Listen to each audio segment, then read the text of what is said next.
ये पूछ रही हूँ आरपी सिंह आपसे कि इतना बड़ा कॉन्स्टिट्यूशनल क्राइसिस वो मेरे देश में नहीं चलेगा, बांग्लादेश में कुछ भी चले, वो मेरे देश में आरपी सिंह जी नहीं चलेगा। आप तो इतने ज्ञानी आदमी हैं, वो मेरे देश में जाने हमारे देश में वो चीज नहीं चलेगी। जी बस धन्यवाद। तो आरपी सिंह, इतना बड़ा कॉन्स्टिट्यूशनल क्राइसिस, इतना बड़ा संवैधानिक संकट, तो किस बात का इंतजार केंद्र सरकार कर रही है? Who blink the I first? नहीं, संवैधानिक चुनावी संकट है क्या? देखिए, ये संवैधानिक से ज्यादा राजनीतिक खेल ज्यादा हो रहा है, संकट से ज्यादा राजनीतिक खेल ज्यादा हो रहा है। आप इस ढंग से सोचिए, केजरीवाल साहब बड़े एक स्मार्ट प्लेयर में से मैं मानता हूँ, उनकी राजनीतिक सूझ और ये सब कुछ अच्छा है, तभी ये इतने सब कुछ नैरेटिव बिल्ड करने में कोशिश करते हैं। वो अक्टूबर में पहला समन इशू हुआ, नो समन इशू हुआ, इंतजार करते रहे, नहीं आऊँगा नहीं आऊँगा नहीं आऊँगा। क्यों करते रहे इंतजार? उनको पता कि कहीं ना कहीं आकर तो मुझे ईडी मेरे से बातचीत करेगी, मैंने जो जवाब देना है, जैसे उनको अब उनकी याददाश्त चले गई है, उनको अपने मोबाइल फ़ोन का पासवर्ड ही याद नहीं है, तो वो ऐसा कुछ उत्तर दूंगा जिससे ईडी मुझे अरेस्ट करेगी और उस समय मैं एक क्राइसिस खड़े करने की कोशिश करूंगा। क्यों? कि मुझे दिल्ली में एक सिंपैथी वेव खड़ी करनी है। देखो, मैं तो मुख्यमंत्री के नाते से सेवा करना चाहता हूँ, मैं तो आपकी दवा दारू की चिंता करना चाहता हूँ, मैं तो आपकी गर्मियाँ आ रही हैं, पानी के पीने की चिंता कर, अब मतलब इतनी देर नहीं हुई, मतलब पिछले 9 साल में नहीं हुई, अब करनी है। नहीं, लेकिन आरपी सिंह, ये तो अरविंद केजरीवाल, चलिए वो पॉलिटिकल प्लेयर हैं, पॉलिटिकल प्लेयर के तौर पर जो भी कर रहे हैं, मुझे ये बताइए कि भाई केंद्र सरकार किस चीज में हेजिटेट कर रही है? अगर इतना बड़ा संवैधानिक संकट है तो क्यों आप आगे बढ़कर इंपोज नहीं करते? क्यों नहीं कहते लेफ्टिनेंट गवर्नर? आज दिन भर सड़कों पर जबरदस्त घमासान रहा, दिन भर अफरा तफरी रही, और ये भी कहते हुए नजर आए बीजेपी के नेता कि हमारे साथ गलत हुआ, हमारे साथ मारपीट हुई।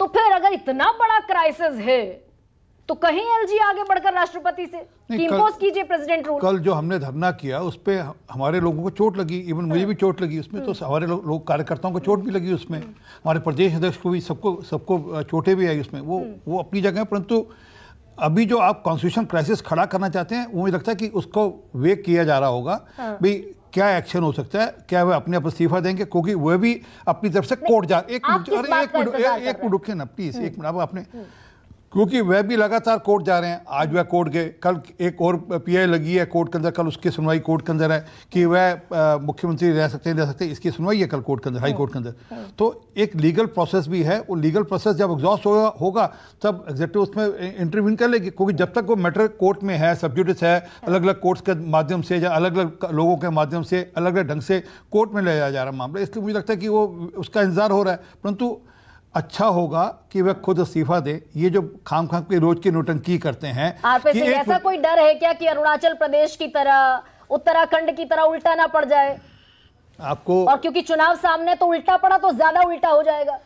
देखिए, आपको लगता है कि दिल्ली की जनता भ्रष्टाचारियों के साथ चलेगी क्या? ये जो मैं भी केजरीवाल के कैंपेन में लोगों ने भागीदारी नहीं करी, इनके जिस दिन पहले दिन अरेस्ट हुए कुल मिलाकर 118 लोग थे उनके उस समय, और 196 के लगभग इनके विधायक और पार्षद थे।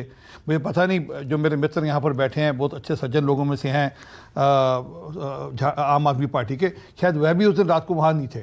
तो दिखता है कि कितनी सिंपैथी है, कितना है। लोगों की सिंपैथी भ्रष्टाचारियों के साथ नहीं हो सकती दिल्ली में, देश में भी नहीं हो सकती।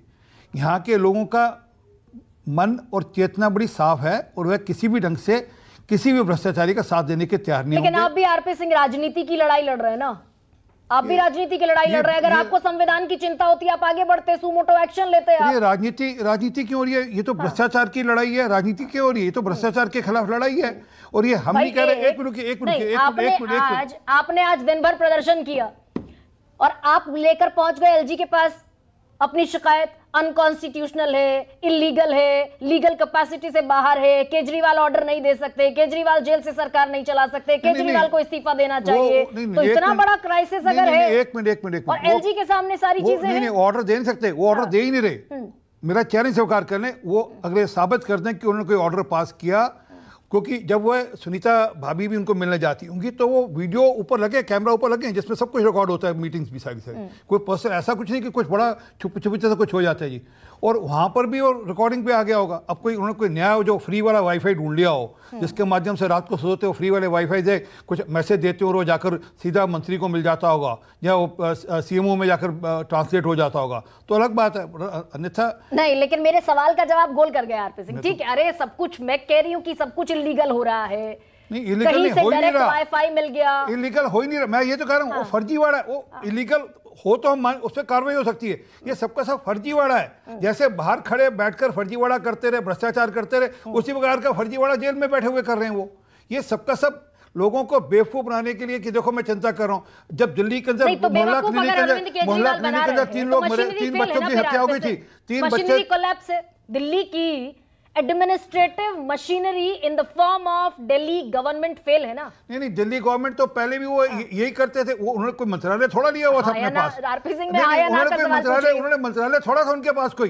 वो तो कैबिनेट मीटिंग हेड करते थे, कोई मंत्रालय थोड़ा था। हाँ, कोई कैबिनेट की मीटिंग होगी जिसको उन्होंने हेड करना को नहीं हेड करेंगे तब उसकी बात चिंता करेंगे। नहीं, मशीनरी कोलैप्स है कि नहीं दिल्ली में? नहीं, एडमिनिस्ट्रेटिव मशीनरी कोलैप्स है इस समय। एडमिनिस्ट्रेटिव मशीनरी इसलिए कोलैप्स नहीं कि कैबिनेट का कोई फैसला हो, कैबिनेट की मीटिंग हो, उसमें बातचीत हो, ये नौटंकी ना हो, उसमें बातचीत तो जिसको उसको उन्होंने हेड करना है वो ना हेड करें, तब वो एडमिनिस्ट्रेटिव वाली बात, मशीनरी वाली बात आएगी। आज तो एक रूटीन जैसे सरकार वो नहीं, जब थे तब भी ऐसी चलती थी सरकार, आज है तब भी ऐसी चलती सरकार। मैं चैलेंज देता हूं, आप आइए मेरे क्षेत्र में, बुद्धनगर में, मेरे क्षेत्र में नैना गांव में, नैना विहार के अंदर और पांडवनगर में, 3 क्षेत्रों में पानी को लेकर चराई है, सीवर को लेकर चराई है, लोग तंग हैं, सड़कें टूटी पड़ी हैं। आरपी सिंह, 2 बड़े प्रिसाइज सवाल मैंने आपसे पूछे, दोनों का जवाब मुझे नहीं मिला। मैं प्रिसाइज जवाब दे रहा हूं कि कॉन्स्टिट्यूशनल क्राइसिस कहां है। मैं तो ये मानो क्योंकि जैसे सरकार पहले चली थी वैसे मानते ना। फिर आरपी सिंह फिर इस पर स्टैंड कीजिए कि कॉन्स्टिट्यूशनल क्राइसिस नहीं है दिल्ली में। नहीं, कॉन्स्टिट्यूशनल क्राइसिस इसलिए सुन लीजिए ना, जब कोई कैबिनेट की मीटिंग हो और उसमें वो उसको कहेंगी मैं तो चीफ मिनिस्टर के नाते से कैबिनेट की मीटिंग पे बैठूंगा, तब पता लगेगा कैसे बैठते हैं कैबिनेट की मीटिंग में, वो कैसे कैबिनेट मीटिंग को प्रिसाइड करेंगे, तब होगा कॉन्स्टिट्यूशनल क्राइसिस। तो ये जो शिकायत एलजी के पास इसलिए गई है कि वो जो मनजिंदर सिरसा ने जो शिकायत की वो गलत है। मैंने भी ट्वीट किया, पर वो शिकायत इसलिए गई है कि वो जो बहाना बना रहे हैं, ये जो पड़पंच, अच्छा शब्द है, पड़पंच रच रहे हैं कि मैंने तो आदेश दे दिया, मैं दिल्ली की जनता की चिंता, वो पड़पंच है, वो झूठ है। वो दिल्ली की जनता का जो मैंडेट है उसका उपहास उड़ा रहे हैं, उसका मजाक उड़ा रहे हैं। दिल्ली की जनता ने इसलिए मैंडेट नहीं दिया था कि आप शराब घोटाले में जाएंगे। कहते हैं आरपी सिंह, आप शब्दों में उलझाने की कोशिश कर रहे हैं, वो मजाक बना रहे हैं, मैंडेट का मजाक बना रहे हैं, प्रपंच कर रहे हैं, झूठ बोल रहे हैं, इलीगल ऑर्डर पारित कर रहे हैं, तो इसी को तो कहते हैं ऑर्डर है ही नहीं ना। इलीगल तब है जो ऑर्डर हो, मैं तो उसको ऑर्डर मानते ही नहीं, आप उसको ऑर्डर इलीगल मानते हैं, वो ऑर्डर है ही नहीं। मेरे चैलेंज स्वीकार कर लें, कोई रिकॉर्डिंग, कोई वीडियो, कोई हस्ताक्षर, ये तीनों में से कोई दिखा दे। अरे कोई उनके बिहार पे कोई कुछ कहता रहे, बाहर बैठे तो मनजिंदर सिंह सिरसा जो पहुंचे एलजी के पास, फिर वो गलत शिकायत लेकर पहुंचे, लेकिन सिरसा ने शिकायत इस बात की करी कि वह पड़पंच रचा जा रहा है। वो ये नहीं कहा कि अनकॉन्स्टिट्यूशनल शब्द बाकायदा इस्तेमाल किया गया, अनकॉन्स्टिट्यूशनल, तो असंवैधानिक कुछ हो रहा है। और केंद्र सरकार जो आधी सरकार यहां चलाती है एलजी के मार्फत से, वो चुप्पी लगाकर बैठी हुई है, क्योंकि लोकसभा चुनाव सिर पर है। हो सकता है फाउल प्ले हो जाए, हो सकता है सेल्फ गोल हो जाए, लेकिन कुलदीप कुमार, भ्रष्टाचारियों के साथ कोई फाउल प्ले नहीं हो, भ्रष्टाचारी है, दिल्ली की जनता समझती है।